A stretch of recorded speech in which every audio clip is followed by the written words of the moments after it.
দর্শক আপনারা এই মুহূর্তে দেখতে পাচ্ছেন চট্টগ্রামে জামাল খান রোডে ছাত্ররা সমাবেশের জন্য জড়ো হয়েছে এবং তারা তাদের শান্তিপূর্ণ সমাবেশের জন্য এখানে একত্রিত হয়েছে। আমরা দেখতে পাচ্ছি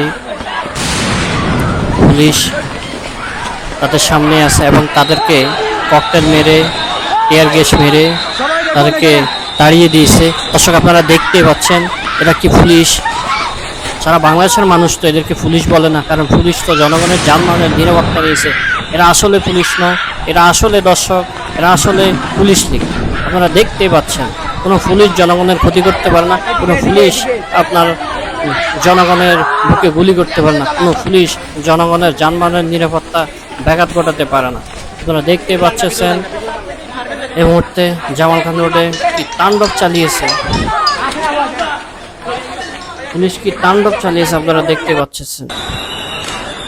এখন ছাদ থেকে আমরা ভিডিও করতে পারিনি, আমরা ছাদ থেকে ভিডিও করছি। এই দেখুন আপনারা পুলিশ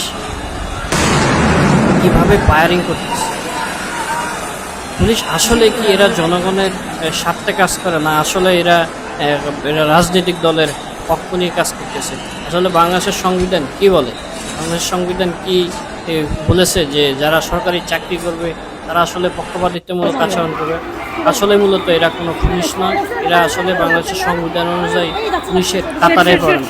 এরা আসলে ব্যক্তি স্বার্থের জন্য এই ধরনের কাজ আপনারা করতেছে। আসলে আমরা এই ধরনের আচরণে আসলে বুঝেই যাচ্ছে যে তারা পুলিশ লীগ।